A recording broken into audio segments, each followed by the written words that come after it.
This is Talk with TAS, a radio experience hosted by Dr. Teresa A. Smith, a licensed counselor and professor focused on the transformative journeys of her guests and the lessons they've learned along the way. She's also an author, speaker, and nationally known social media personality.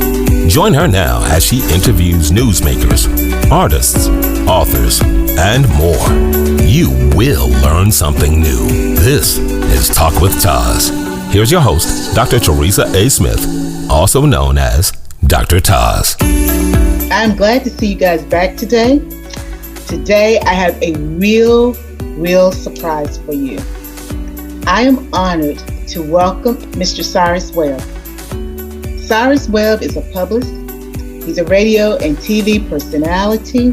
He's an author. He's a top Amazon influencer who has built a brand on honesty, integrity, vision, leadership, and expectation. Welcome, Cyrus. Hello, Dr. TAS, and thank you so much for having me. Really appreciate it. Well, I'm just honored to have you with me. You know, I know you personally. You know, you're my publicist, and folks, so you shouldn't tell that, but it doesn't give me an edge up. I'm being real transparent. He is tough on me. And when I thought about how I would approach my conversation with Cyrus, I thought about many different things because he is such a multifaceted individual. But I landed on visionary, a leader, someone who has expectations not only for himself, but for those that he works with, and then our community and world at large. And so when I thought about those three words, integrity and honesty came to mind. And those are attributes that I think are so needed in every aspect of an individual's life. So Cyrus, I want us today to talk about who you are, but with those three words being the way that we wrap everything together and put it in a nice full package. So I want to start with visionary. Now, I know that you're from Mississippi, and I hope I said it correctly, Mississippi. And not only are you from Mississippi, you are a proud Mississippian. I don't think I know anyone who is as proud of their state as you are. You could live anywhere in the world, but you choose to stay in your home state, and everything that you do, you talk about Mississippi and how important it is, and it's so transparent in everything. So you're from Mississippi. I'm gonna say a small town boy. That's probably not quite true, but small town boy. It is. But you do so much all across the world. How did that vision take place in your heart that ignited all that has now come since? That is a great question. And I have to say, the vision was not always mine, to be honest with you. You're very, very right. I am very proud of being a Mississippian. And the reason why I talk about it so much is because we get such a bad rap, and people have such a negative connotation when they think of Mississippians. They'll still walk around barefoot and no airport. I mean, I literally have people asking, do you guys have an airport? Do you have this? And I want people to know that if I can make it from where I come from, that you can make it literally from anywhere. But for myself, as far as the vision goes, Dr. TAS, I think there were people who saw it in me before I even saw it in myself. My grandmother is one, my mother. I had teachers who would see great things in me. And, you know, you and I have talked about my suicide attempts came not from any negativity or bullying or anything, but because I didn't think I could live up to the greatness that other people saw in me. So it's interesting to hear you ask me that question, because I had what it really connected with, to be quite honest with you, was realizing that God truly is almighty and that he can use anyone he wants to, that he can make them do anything that he wants them to do from anywhere in the world. In fact, about his own son, it was said, can anything good come out of Galilee? And when I embraced that at the age of 20, that, you know what, by not accepting what I can do, I'm really questioning God's power. because God can do anything. He can use anybody. Doesn't mean I'm great, but he can do great things through me. And so that is what helped me to embrace the vision, was when I realized that I was putting limitations on God, and he's limitless. And that's powerful, putting limitations on God when he's limitless. Mm-hmm. Now, once you understood that, how did you then take the vision and I use the word leadership because I'm an educator, but how did you take that vision and then put the fire under it, and then, I shouldn't say the fire, start the fire in order to make it a reality? So it came from two things. One thing about me is I grew up being a hard worker. I tell people that I never saw myself as a leader. That's the funny thing. I was just always a hard worker, which is why I think I translate today to working the way I do, because I realize that every day you have to grunt like you are the low man on the totem pole. Because in actuality, you always are. There's always someone there jockeying for your spot. There's someone there waiting for you to give up, to become lax. And so I understood that walking in faithfulness is a daily job. If you want to be fit for this thing called life, you can't take days off from it. Now, it doesn't mean that you cannot have a life. I've chosen to make this my life and part of my ministry. But it does mean that you have to take this seriously. You can't play with it. You can't want the benefits of success and not do the work that success takes. And that's one of the things I realized early on, was that if I wanted to be all the great things that God meant for me to be, I had to do my part in it. He was going to do his part. I had to wake up, show up every day and do my part. And I like the fact that you're really talking about putting faith in action, and you are real big on doing the work. I was looking at one of your posts recently, and you put, the life you have been given is a gift meant to be appreciated and shared. Don't take it for granted. The light that it generates is inside of you. It's up to you to let it shine. And when I read that, I immediately thought about doing the work. Mm-hmm. Because that's what you're saying, do the work. You say it multiple ways because we have to hear it in different ways. But it's really about doing the work. And and I'm going to butcher the quote, but what faith without action, I think that's the quote. But basically, you have the faith, but you have to then ignite the faith and do the work. So you understood that you had to work hard in order to attain the success that you wanted. It wasn't just going to be handed to you. Now, after understanding that, we've got the vision. And as you said, you didn't really have the vision initially. It was inside of you, but it took your grandmother, your mom, and teachers to really help bring that vision forward. And then you had to wrestle with it because that brought a lot of expectations. Right. And as you said, your suicide attempts was not from bullying, but the fear of not being able to live up to the expectations that others had for yourself. Yeah.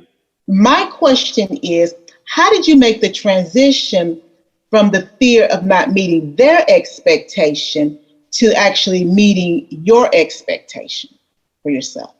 Now that is an interesting thing, because the funny thing that I realized, and this is, my name, the name Cyrus means anointed one, the shining one. And it's so interesting. I knew once I started, I knew I would win. That's the funny thing. I have never feared failure. I knew that if I did my part, it was already done. The winning was already done. So my thing was, and this goes to the way I was raised, letting other people see the same was true for them. And that is what I think separates me and so many people, because I've never felt like I had to be the only one. I never felt like if I succeed, that means I have to knock people down, beat people up, tear them down verbally, physically. I heard in one of the people I follow online for business is Gary Vee, and he said the difference in him and other people Some people think you have to tear other people's buildings down to be the tallest building. He said, I just choose to build a bigger building. It's not about what someone else chooses to do. And so what I realized was my fullness, my success was really going to be in how many people I pushed toward their own fullness and success.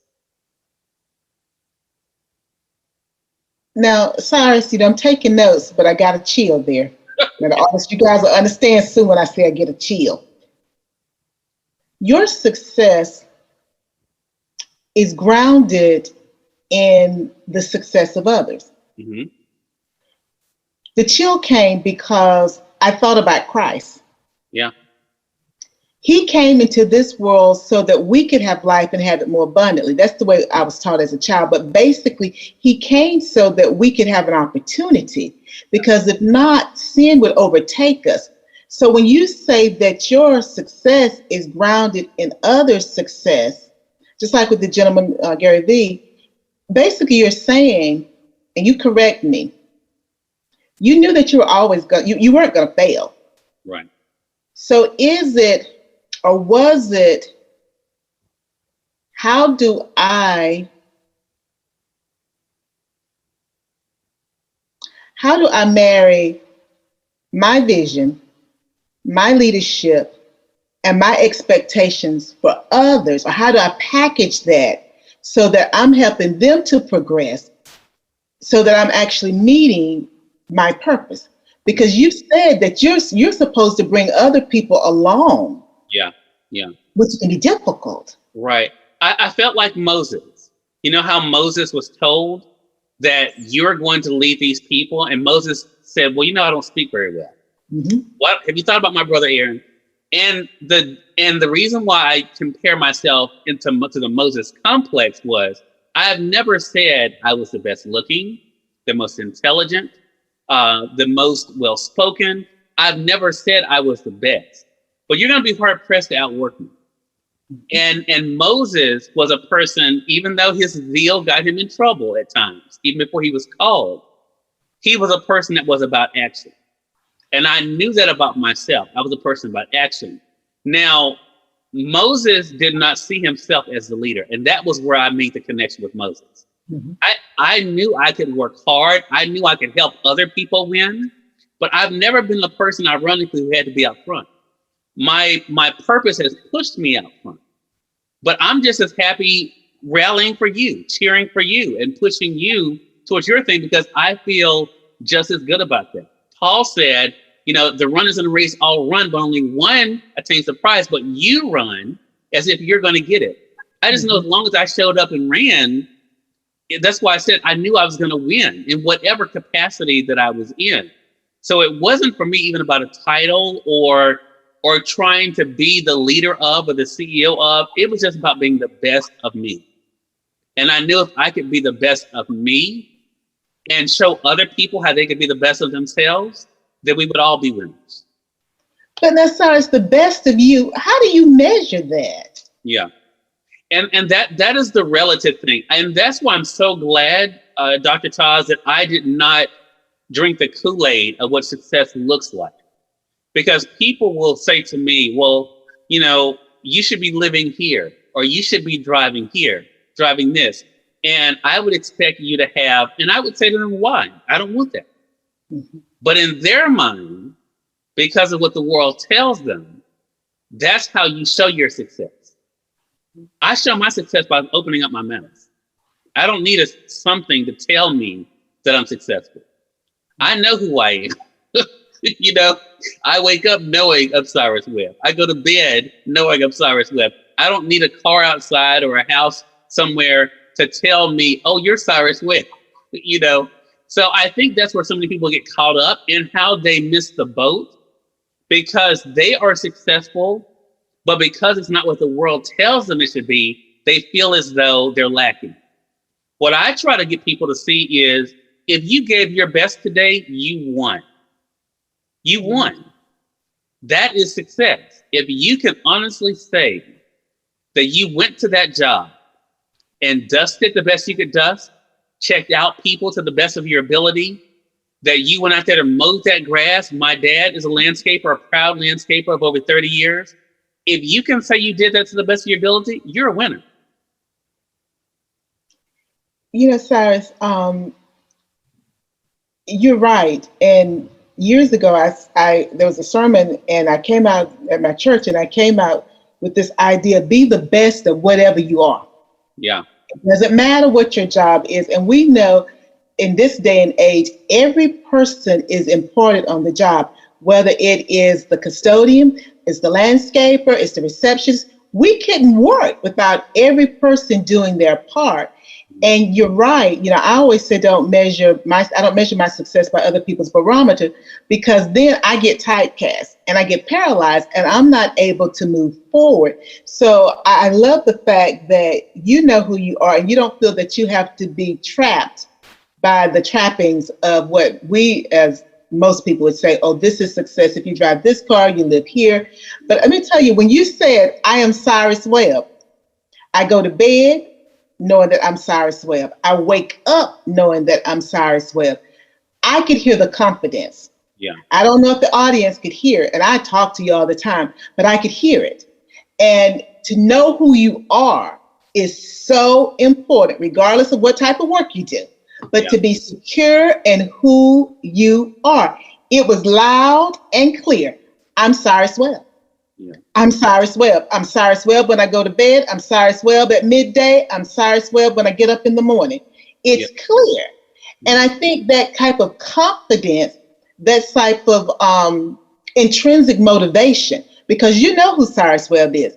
And everything that you do is to make sure that Cyrus Webb still remains the person that he is to you. Yeah. And you live in Mississippi. Mm-hmm. Because that keeps Cyrus Webb secure. Yeah. And when you said that, it made me think about something else, Dr. TAS. Because I know I'm Cyrus Webb, I know I'm not trying to be Dr. TAS. I'm not trying to be Gary Vee. I'm not trying to be Oprah or Tavis Smiley or Michael Basin. Mm-hmm. They have that covered. You have that covered. Anytime you're trying to be anything other than who you were meant to be, you're an imposter, which means you don't know who you are. You're whatever it takes for that moment. If you're driving something because someone tells you this is what success looks like, you're an imposter. I live the life I live because this is who I am. I'm cheap.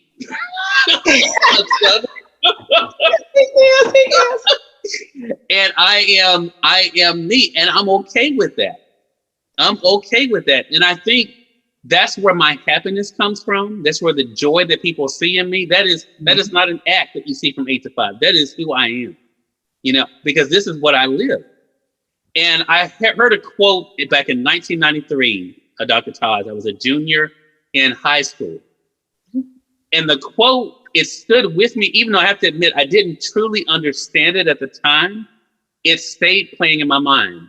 Be the person you want others to think you are, and you never pretend a day in your life. I heard that quote, and I thought, that is really something. And when I sat down and thought about it, if we truly are the person that we want to portray to other people, we are then living an authentic life. When you start having to think about the person you want others to think you are, that's when you know you're an imposter. But because I know who I am, and this is who I am from the time I get up to the time I go to bed, I am living a truly authentic life. Now, for the audience, this is my new thing. You pay $500 for that quote. And that piece of advice. Sometimes I'll inflate it and say it's $1,000, but I'm serious about that. Be the person you want others to think you are, and you'll never pretend a day in your life. Because that is so deep. That is very deep. And I heard that when I was 17 years old as a junior in high school. And it stood with me because it was so powerful to me. I didn't fully understand it at 17, because again, I would try to kill myself again before I was 20. But the fact that I remember that quote now, all those years later, I think about that sometime when things happen in my life, that the important thing is not what people think. It's about who you are, because who you are is what's going to stand at the end of the day. Now,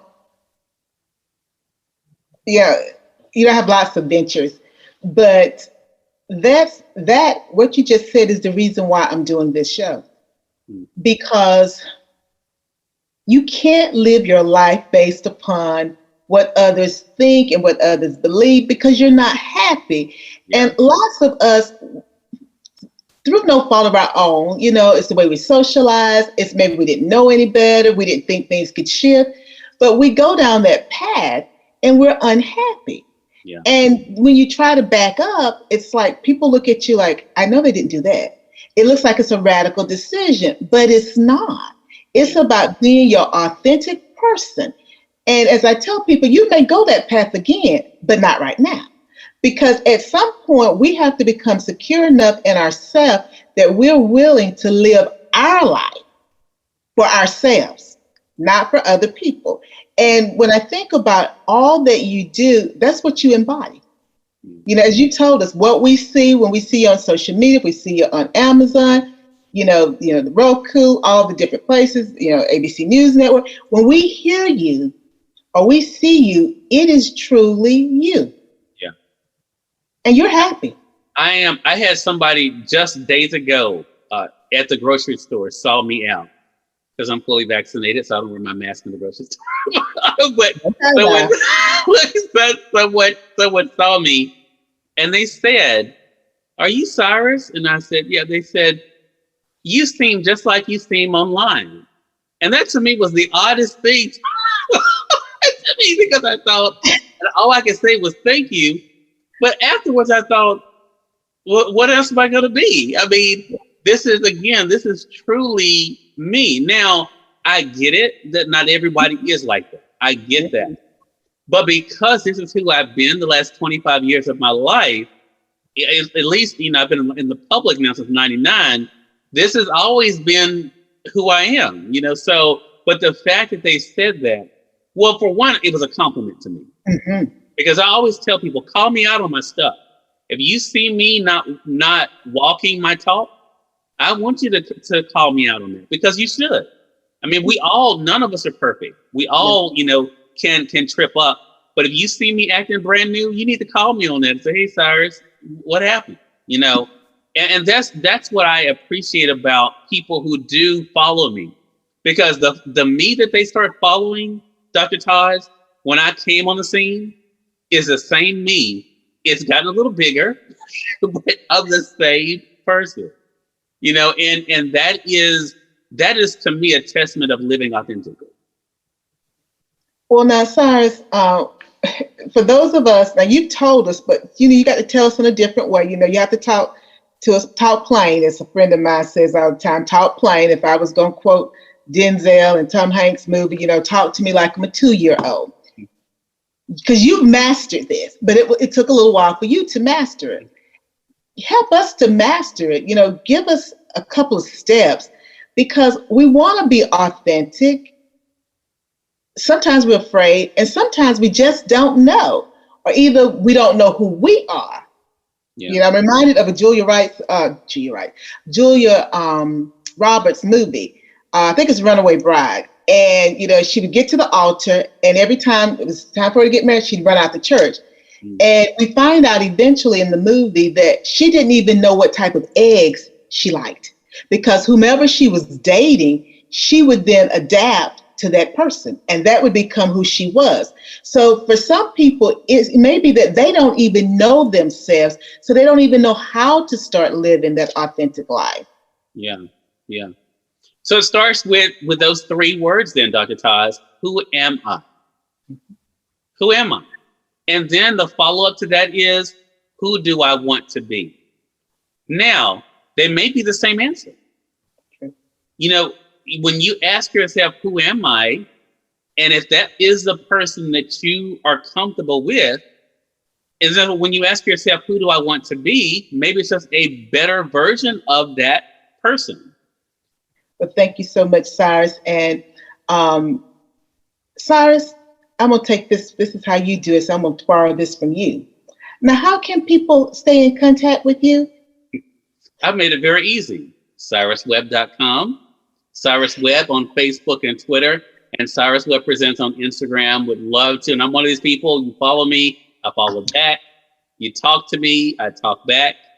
So definitely come and let's have a conversation. All righty then. Thank you so much, Cyrus Webb. Until next time, thank you. Thank you for listening to Talk with TAS with Dr. Teresa A. Smith. For more information on this show and Dr. TAS, you should visit AskDrTaz.com. That's AskDrTas.com. Talk with TAS is a production of DQ Consulting, LLC. Dr. Teresa Smith, Executive Producer.